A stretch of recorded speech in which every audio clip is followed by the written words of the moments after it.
right, Jeff Goodman, Randolph Childress, breaking down another one of the NBA draft guys. And this one is interesting. Yeah. Dereck Lively, 7'1", Duke freshman, long, athletic, not a lot of offensive game, only averaged 5.2 points a game, 5.4 rebounds a game. Didn't play a lot early in the season for John Shire. You know, his minutes certainly improved and increased as the season went along. All right, full disclosure here, I loved Lively coming into the year. I loved him coming out of the AU circuit because he is that long athletic big, right, that everybody wants right now. He is super long and can change the game because he can get up and down the court. He can alter shots. He can block shots. He can be a lob threat. You know, and I saw him, RC, when I saw him, he was able to step out and not make a lot of them, but he showed the ability to step out and shoot the three a little bit. We never saw that really in college at Duke. That was never a part of his game. So it felt like he was kind of limited and didn't show a facet of his game that maybe he could have gotten better at. Right. It's funny you say that because that was going to be the one thing that I think he's going to show people in NBA workouts that he didn't show in Duke. Yes. I've watched him work out. I've watched him shoot. His mechanics look great. I worry more about him physically to start his NBA career than I worry about his offense because he knows he's going to be a dribble handoff lob guy to start. But defensively, he gives you versatility on the defensive end. He covers a ton of ground. He's mobile. But the most underrated skill he has might be being able to knock down shots. Now, I'm not saying he's a great shooter, but he's good enough that you're going to, mechanic-wise, that if he gets comfortable doing it, I think he can develop that to his game and knock down shots. His shots look really good. I think everyone that I've heard in workouts so far say that about him, that he shoots it better than they think. I don't think anybody's thinking he's going to come in day one and be that guy, be 40% from three. But if he can get as he physically matures and he gets up to 250, 260, that's for him, which will be easy. Yeah. I think in the way he covers ground, he knows what he is and he understands, hey, my superpower is defending and rebounding, blocking shots, and whatever offense I give you, I give you. I think that's why I like a lot of him as opposed to just being a 7-footer trying to call it for the ball, wanting to score. I think he knows that. I think that's why he's going to be valuable to somebody. I just think it's a physical thing to him to start. His offensive repertoire is limited. He knows that. I think he'll just add being able to space and knock down a shot. Other than that, you know what you're getting from him. I think his floor is like Mitchell Robinson. I think that's his floor. Like to be honest, I just think he can be much better because, again, I think Lively's a guy that will get stronger. Yep. And he's got more to his offensive game than people have seen, like you said. Not that you're going to run a lot for him to be a pick and pop 5-man. Really what his game is going to be is changing the game on the defensive end.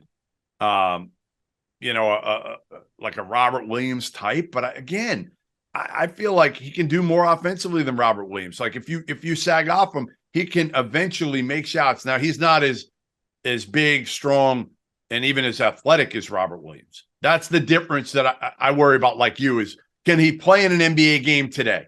Can he legitimately play in an NBA game today, or is he a guy you throw in the G League and say, you know what, we'll give you a call up here and there, but we need to get you reps and we need to make you hit the weight room as much as possible, play against grown men? I don't think physically he's ready to match up on the grown men in the league. I think that's why I think it's great for him if he gets drafted in the latter part of the first round because the expectations won't be great. Yeah. He can develop at his own pace. G League, maybe some call-ups as he physically matures. But I wouldn't be surprised. I mean, certain matchups for him, the physical matchups, the Embiids, those guys, nobody can guard. You don't want to throw him to the wolves with those guys. But against teams that he fits in against small ball. Yeah. Because he uses his length well, and he can move his feet out on perimeter. He can guard and do things like that. He's going to struggle with the physicality of those guys, but again, he can be a guy, lob threat, a DHO guy. I just think he developed quite a bit. He was 215 when he got to Duke. He's 230 or so now. He'll continue to physically mature as he does his game, his offensive game. He needs time with that, but he knows what he is. He's going to work at it. I think offensively he has more upside than some of those guys. The unfortunate part of somebody's going to draft him and just say, hey, you do this well right now. Certain nights he can help you. Yeah. Certain nights against physical teams he can't. And you know that, but I like what he brings. Well, that's kind of what I felt like even in college, right? Now, again, he was hurt before the start of the season, so he was behind. He comes in, doesn't play a lot in Portland and in November, December. But, man, I can't get that February 4th game out of my head. At Cameron against North Carolina, I was there when he scored 2 points, and he was clearly the best player on the floor. And it wasn't even close. He had 14 rebounds. He had 8 blocks. He probably altered another 10 shots. Carolina was terrified. Armando Bacot couldn't do anything against Dereck Lively in that game, and neither could the rest of the Carolina team. So, again, I keep going back to what I've seen in glimpses with Dereck Lively and what he can become if he gets stronger, if he gets a little bit more mature, both emotionally and physically, what he could be down the road, which is a game-changing guy. Because like you said, listen, he can switch on almost everybody. Like, that's the beauty of Dereck Lively. And again, he gives you a guy that you want to play fast, go with him. He can run like guards. Yep. I think he moves like a deer. I was there at the Duke workout when he got hurt. You know, all the scouts and everybody was there, and he rolled his ankle. I thought his conditioning, along with his ability to work out, a struggle too. His conditioning struggle. So you saw him struggling with that. I think he and Dereck are two guys in his draft that struggled with that. Like Dereck, you know, he got another injury, but we'll discuss him later. But he's a guy to start the season. You just didn't know what you were getting because he missed so much time. That's right. He missed a significant chunk of their season and missed, I think, the very first game or so to start of the season. They just had enough front court depth to overcome that. But again, his upside and knowing what he is, I love it. Because he's going to come in knowing, hey, my job is the defense, defend, rebound, block shots. Offensively, I can give you a little bit more. You can't throw him out there against physical bigs. He's just not there yet, but I don't think anybody would. I think the G League and then some call-ups will be his ceiling his rookie year, but how much and how mature he handles that NBA lifestyle is going to go a long way toward what his career looked like. That's a great point. Like, what organization takes him is going to be huge for him and who you're putting him around, right? From a strength standpoint, number one, from a veteran, who's going to be that veteran? Like, like you want to put him with a veteran that will toughen him up, hold him accountable, but also find a way to kind of nurture him. Like, it's going to be key, right? Coaching a veteran big with him. I think that's going to be key. But again, I think Dereck Lively's ceiling is extremely, extremely high. Where would you take him if you had to give a range that you're comfortable drafting Dereck Lively? Because it's funny, going into the year, I don't know if you agreed with me, but I would have said, hey, he's a lottery pick. Like, I thought he'd be a locked lottery pick going into the year. And now he's a guy that probably has fallen out of the lottery into somewhere in the middle of that first round. Our partner for today's episode is Athletic Greens. I started taking AG1 during the college basketball season, and I loved the impact that it had on my energy levels. I'm a big coffee in the morning guy, but by the time that the afternoon would hit, I needed another boost. AG1 helped me tremendously, especially on those days when I didn't want to get up off the couch and go hit the gym. Their tagline is AG1 is comprehensive health and the power of habit in one. And man, that could not be more true. It's nearly impossible to eat and drink in a healthy manner in the month of February and the month of March when you are in my business. And AG1 was exactly the supplement that I needed to improve my gut health and cover my nutritional basis for the day. I've continued that into April. I've continued that into May, and I'm going to continue that the rest of the summer. All I have to do is mix a scoop of AG1 with some water or maybe add it into a smoothie, and I'm ready to go. Do it after lunch, and you'll be ready to go for the rest of the day. If a comprehensive solution is what you need from your supplement routine, then Athletic Greens is giving you a free 1-year supply of vitamin D and 5 free travel packs with your first purchase. Go to athleticgreens.com/field68. That's field 68 FIELD, the number 6, the number 8, and you can get yours now. So check it out and help support this show. Thanks.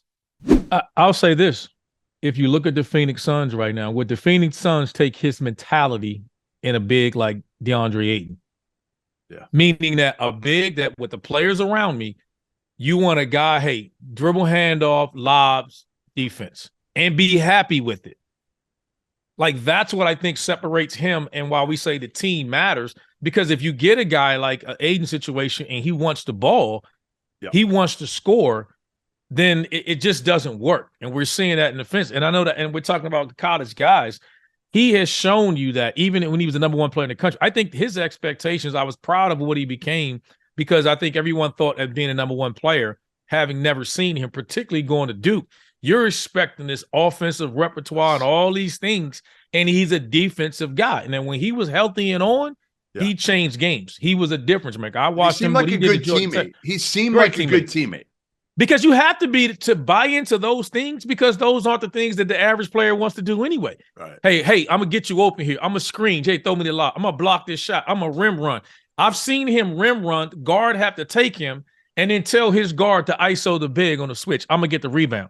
Like, there's a mentality with him that I think translates, and it's a big thing. I think one of the biggest, most underrated aspects of guys transitioning to the NBA is, it's not just does your game translate, because you can be a scorer, but if you don't get the ball, if you're getting limited shots, it doesn't matter.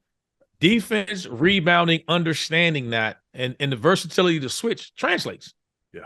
So I'm higher on that than some others, because I don't think there's a many guys that you're going to be able to come in and say, hey, he's a bucket, I'm going to give him the ball. I'm big on guys knowing what they are. And right, he knows what he is. Tell me why. Tell me why he's not going to be James Wiseman. Because, again, I will put James Wiseman in that DeAndre Ayton category. When you're big and you're worried about your offensive scoring, you're not getting the ball at Golden State. And what those guys realize is that there's so many gifted offensive players. They need you to protect the rim. They need you to get the ball. When you get it, finish it, whatever. Guys like him want touches. Guys like DeAndre Ayton want offensive touches. He wants to go back at Djokovic. That's not what Phoenix needs him for. So that's why I say, a mentality-wise, he's already ahead of the game, because he accepts that role. He knows what he is. Like, he's also tougher. I asked you about Wiseman because that's where I wanted you to go with it too. Is like the difference. Yeah. I think Lively got tougher. Wiseman. The only thing I give Wiseman credit for, I'm leery of crushing him so what, because he was on a championship level team that was trying to maximize a window. Right. They didn't have time to wait like any of those guys, Kuminga. So that's why we talked about, even when you go to a situation, you think, oh my gosh, I'm going to the Phoenix. I mean, the Golden State Warriors is a great fit. They need an athletic big. Right. But they need an athletic big that thinks like Dereck Lively, that says, hey, I'm coming in here. Let me run this dribble handoff. That's why Looney's such a great fit, because what? He defends and he rebounds. He accepts that role. He doesn't care about anything else. My job is to get you open. And that's why I say Lively fits that as more athletic big. Now, he has to physically mature. That's just such a major thing. And I don't fault guys like Ayton or whatever those guys, but when you're drafting these guys, you're drafting them off their potential. But look at what that roster turns into. And now you got a guy that didn't want to accept the role that the team needed him to accept. And that's a big part of this. And so I think he's tougher, because it takes a level of toughness to accept that role. So we've rarely seen a guy that has all this accolades of being the number one high school player in the country, all this expectations, and he's a defensive rebounding guy. Like, it's been a long time since we've had that, where that's his strength. His superpower is, I'm a versatility guard, block shots, rebound, and get the number one player in the country recognition from him. He gets first round draft pick. So that's why I'm big on it, because very rarely does that ever happen. Most guys come in wanting to score. Is why I don't like him as the Wiseman Ayton comparison. I think he's more like an athletic Looney. And there's really not a lot of guys like that about him, to be honest with you. There's not a lot of gifted, more length than athleticism, but he moves well. There's not a lot of guys that come in and accept that. Some guys evolve into that. It's either like, hey, Looney, you do this or you can't play in this league. Right. I think he has more offensive firepower, more offensive repertoire than those guys. I think eventually he will, but he's going to come in day one and say, look, this is who I am. He just has to physically be able to hold up to help someone do that. He's Randolph Childress. I'm Jeff Goodman. That's the breakdown of Duke freshman Dereck Lively. Make sure you watch all the breakdowns of all the NBA draft guys here on the Field of 68.